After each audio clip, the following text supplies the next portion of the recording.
With so many changes in the industry, from e-commerce to different ways to reach the consumer, there's the question of what the independent gourmet channel is going to look like in the future.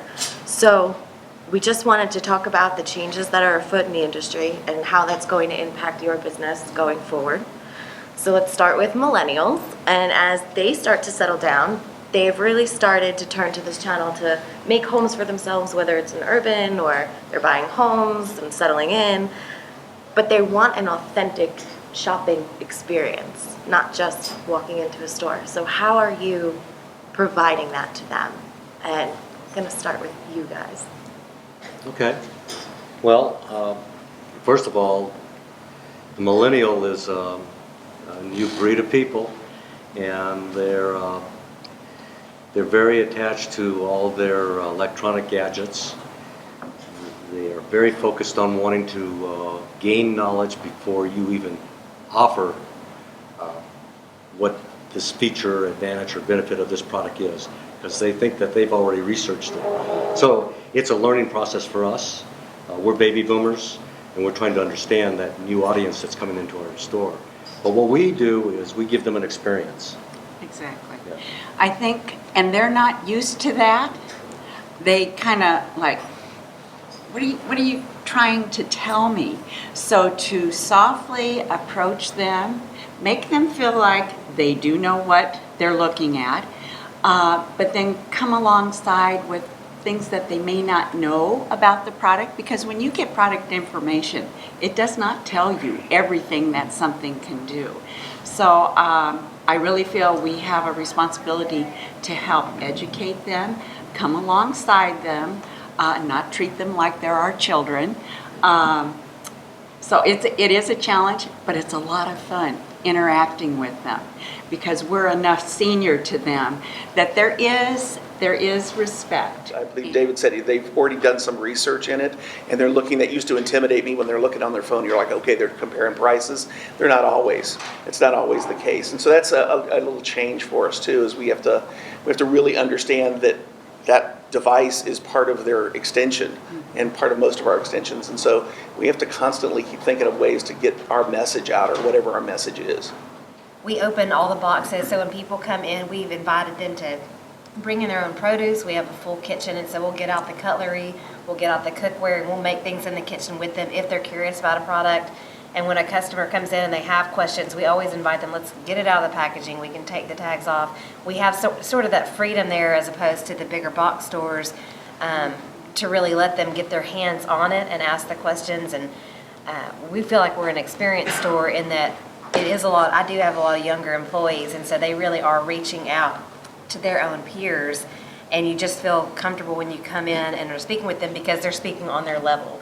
These are the people that I employ are all people that love to cook, love to entertain, love to make drinks, and so they're just spreading the passion of what they do with everyone that comes in the door. And I mean, Southern hospitality in Arkansas, I mean, just come in at everyone's family. So, Pam, I saw you nodding. Go ahead. Yeah, we do a lot of things like that as well. The first thing when people walk in, no matter what age they are, but we'll say, hello, how are you? We're glad you're here. So we let them know that we really want them to be in our store. Whatever we're sampling for that day, we take it up there. We do a lot of classes, and they're not necessarily hands-on, but they're sort of interactive. We do cocktail classes, and those are really a big hit in East Texas. We demo a lot of gadgets, things like that, and just show them how this is going to make your life so much easier. We just try to really kind of, what you said, almost take the millennials by the hand and say, in a loving way, we know what we're doing, give us your price point, and we're happy to help you. We're looking for products that are going to be experience-driven, that are also going to be story-driven, something that's really interesting. One gentleman brought up that, that handles of this knife might be able to be made with the wood from these 300-year-old trees, something, because that, especially with millennials, it has to be something that's meaningful. It's not just spend the money. And so that also gives our employees something to talk about other than the price point and the qualities of the knife or whatever it is that you're going through. We are also looking at try to look at things that can't be easily replicated on the internet. And if it is something that is a good new product, but it probably will end up on the internet, which most things do, it's things that we might be able to just get in and out of in 3 to 6 months, which is very different than we've ever been in the past. We've been, kind of married to things forever, and I think that's significantly going to change for us. I think the millennials in particular are very much into experiences. So talking to them about, this piece, yes, it's expensive, but it's something you're going to do this and this with. And one of the things that I found, I think in terms of website or email, I do a lot of emails to our customers, and using photographs, and generally provided by the vendors, that are lifestyle photos that really show this thing with very appealing food. You can see yourself using it or wanting to use it. I mean, I think those are things that really appeal to them in creating an experience. I have my daughter that works with us. She's 20.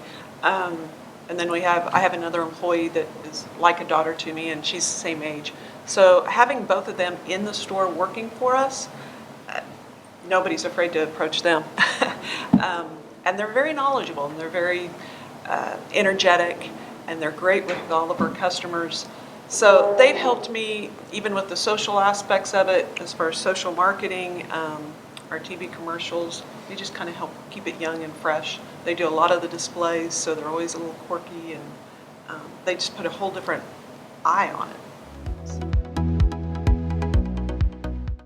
How are you changing your product mix or merchandising strategy to appeal to, the younger generation, the up-and-coming generation? So, Charles, can I start with you? We've challenged ourselves to find products that aren't available widely on the internet or in big box stores. So that means going to regional art shows, going to regional food shows, things like that, to try to bring in unique products. And I think millennials respond well to that.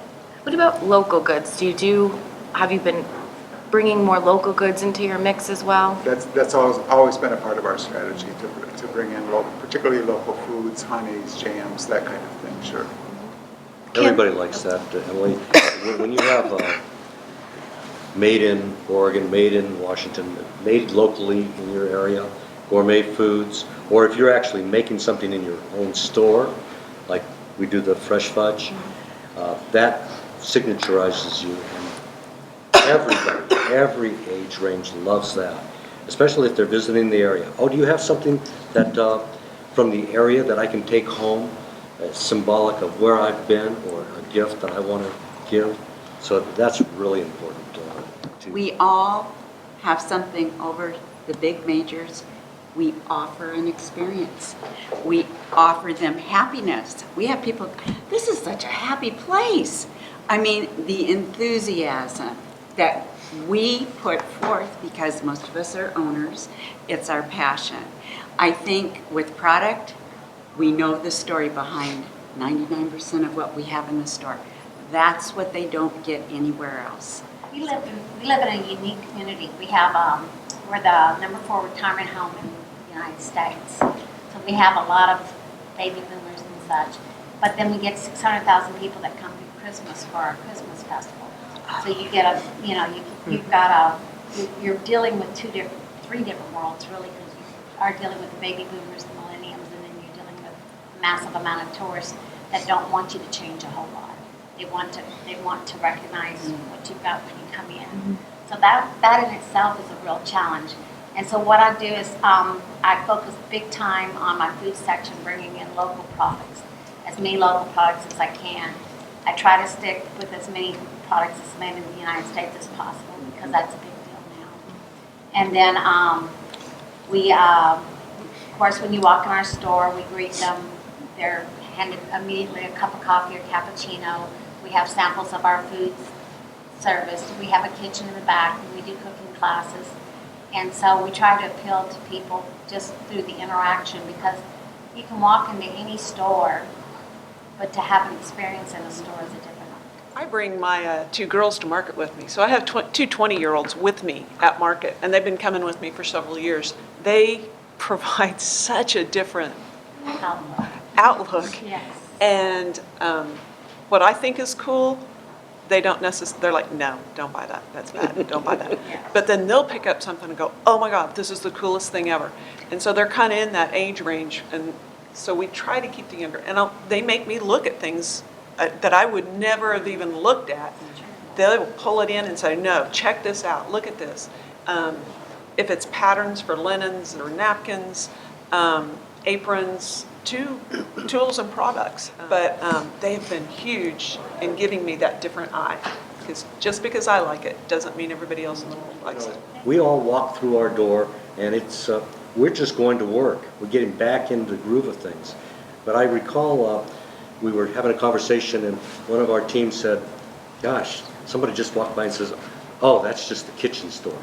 All they have. And I'm going like, well, we do the fudge, and we do all these other things, and we got a sign underneath the Culinary apple that has all these things on it. So I went outside and I looked at that sign, and it's got too many words on it.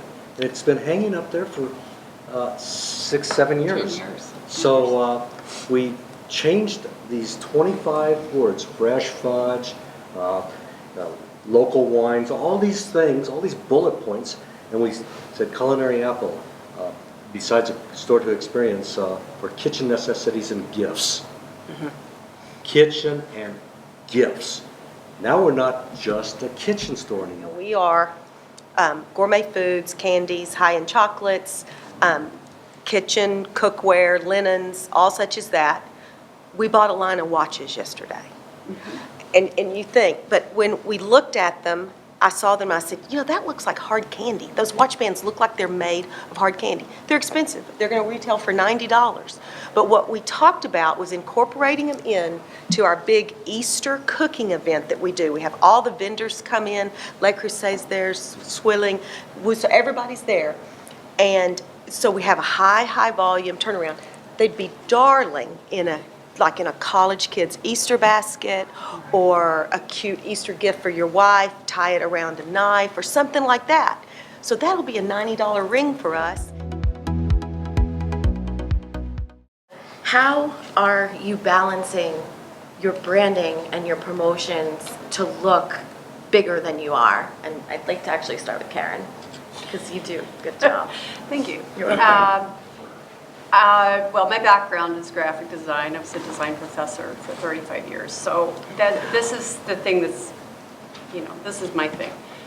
And so I developed the whole idea of what our brand would be, who we wanted to present ourselves as being. And we're very different in a lot of ways from most of you, because we are strictly cookware. We're a very small space. We intentionally did not do food because we're at a public market, and we want to complement and not compete with our local market. It's the farmers, the cheese, the meat, everything else, spices, all that stuff is over there, and we refer people to them. We have the support. There was never any kind of cookware. So we've branded it as a curated cookware collection, and we talk about that to people when they come in. We're selective. We have these things, and we have them because of these reasons, and we can talk about it. So we wanted the whole look and feel to be contemporary, to be clean, and to be consistent in what we communicate visually. So I'm a firm believer that the brand and who you are and how you say it and how you say it visually.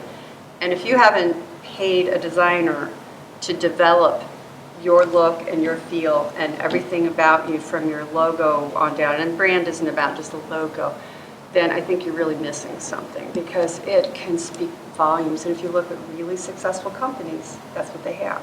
The online world, you're going to have to do it in 6 months you have to do it again.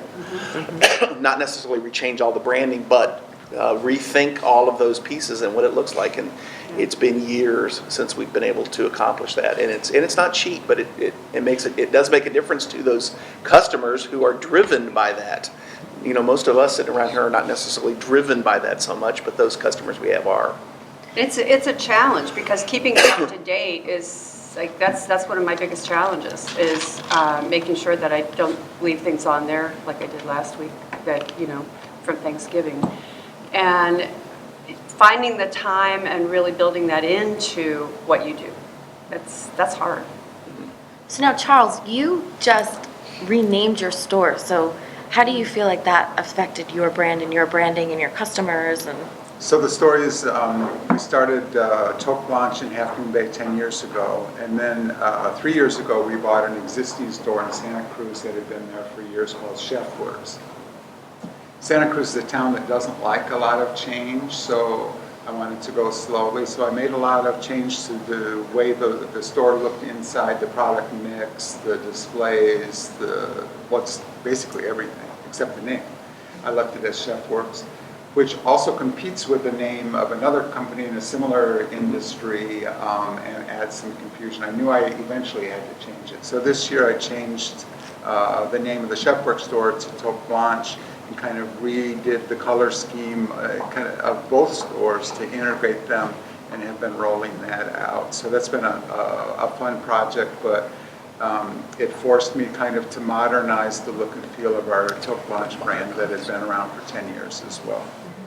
Our newsletter items that we're talking about is linked to our webpage. And then our webpage is linked back to our social media, so it's all integrated. And to further that integration, we have a monthly theme. For example, cast iron cookware might be a theme for a month. So our newsletter has articles about cast iron care and use, recipes, books, everything integrated about that. And then our social media posts are reposting articles from the kitchen or other places about cast iron cookware. Our demos throughout the month are using cast iron cookware, and then we move on to something else. And that's really helped us integrate our marketing, and it's just made it easier for us as well. We had to make a decision. Do we take it to the next level, or do we get out of the internet? Well, we've been selling on the internet, and we get orders. So we went to that next level. But we have found that in our social media aspects, and we're very focused on it. We concentrate on it. Every Thursday we do something with all the Instagram. I do the Twitter. We have the Facebook. We have Pinterest. And each person's assigned these responsibilities. And then the following Thursday we talk about what we did. And we also track. We're at 300 likes now, or we're 500. We're up in the we're getting up in the 500, 600, 700 range now. But it takes a long time for these people to find you. But you got to be careful that you don't sell to them very often on these platforms. People don't want to be sold. They want interesting stories. But we post lots of pictures of our cooking classes, silly pictures of us doing crazy things in the store, our employees. So we try to make it very personal on our social media, and so they can see that we're having fun. And we see that we're goofy. How do they find you on Facebook? We do sponsored ads. Yeah. I mean, Oh. whenever we do it, we throw another $5 at it, and Yeah. I mean, it's small, but that puts it out there. And plus, I'll even do giveaways on our Facebook. Share this post, like it, whatever you got to do, and then that brings in all their friends, and it just kind of compounds. So. what does the next generation of gourmet store owners look like to you, and what does the store look like to you? Well, I think they look more like Karen's. I think that this popular stores that I'm seeing in Northern California tend to, I call them hyper-curated. It's like my approach to cutlery is have a lot of it. So I got a big splash of cutlery. These more modern, millennial-oriented stores have like 2 sets of cutlery. And they go, we've scoured the world, this is what you need. Or they're just absolutely gorgeous. They go, I mean, you come in, you're not looking for cutlery, but you go, I gotta have these, it's so beautiful. So I think it's the hyper-curated store, the lifestyle store. It's probably The lifestyle store, yep. I have a concern about what the next store is going to look like personally. We're having a successful run, but we're getting to the point of it being the end of our run, and hopefully the future of somebody else coming in and buying our store and taking it over and having the same passion that Mary and I have had. But so many baby boomers are not having that succession where people are coming in. And more importantly, what I see is we're fortunate. When we got into this 21 years ago, we weren't going to go anywhere near buying a retail gift shop unless we had the option of buying the building. We got the option of buying the building. We own the building now, free and clear, so we have a real true asset, and we own our business. But not everybody's that fortunate. The landscape's going to look very different. And if you want to survive, you're going to have to do very different things that you've done in the past, and things that you've tried before you might have to try again. If you take it back to kids and teens, even though I don't have any children and they drive me a little insane, I do the cooking classes myself, and we're up to 14 weeks worth of camps with summer camps, breaks, 3 at Christmas, breakfast with Santas, because those kids grew up with Food Network. And so they're driven by, they want an experience, because eventually what you're hoping for is that when you teach them and they have an expectation that they're going to have better things, they're going to buy those better things. I'd like to think that the future of my store is another person like me, that it's going to be someone who's got enough flexibility in their home life that they can take on something that they're passionate about and just put the love into this store. I would like to think that if I'm building a small business and it's in a community that cares about it and we're all invested in it, then it's something that my kids will come up and take ownership of too. And it's community built just as much as it is anything else. Okay. Just to follow on that, and a couple things others have said, when we first started our business, I got some help from my son who had just finished his MBA in entrepreneurial studies, and one of the things he helped us with was a business plan, and his one big question that I was just totally floored by was, well, what's your exit strategy? Yes. What? Never occurred to me. I needed an exit strategy, and now I get that. But one of the things that we were just adamant about was one, owning our own building, which you talked about is crucial. But the other was location, and we were determined we were going to be in this area called Over the Rhine, which is, as I said, is kind of a resurgent downtown walkable area, and I think Lindsey talked about being walkable. And we were determined we were going to be at the farmers market. It's the 3rd or 4th largest tourist draw in our city, so it's a major draw for people to come in. So all these things, the fact that it's urban, it's walkable, it's part of the market, we cater to our neighbors. We know people, they come in, we get to know them, somebody knows somebody else. And I think that's something that is really different from being located in a strip mall. And I think to me, this is one of the trends I see in small business.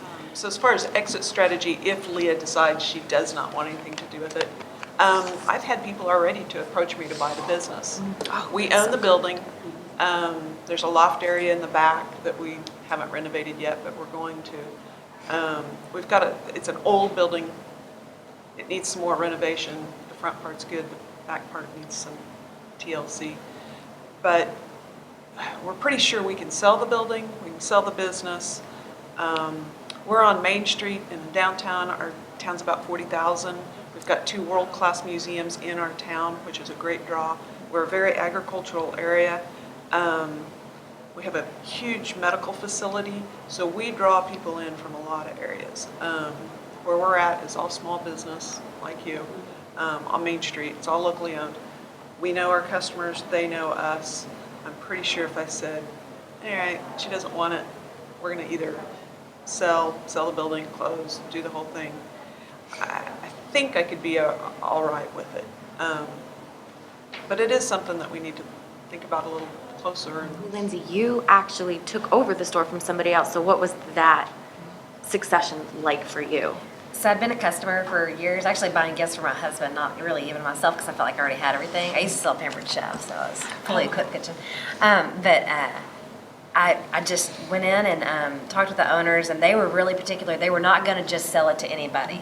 They loved their store. It was their baby, and they wanted to make sure it was a good fit. So they really interviewed me a lot just in the process before we could even go to the next step. And for me, it was just meant to be. I mean, I made a call one day, and 3 weeks later, I owned it. It was a done deal, and it was mine.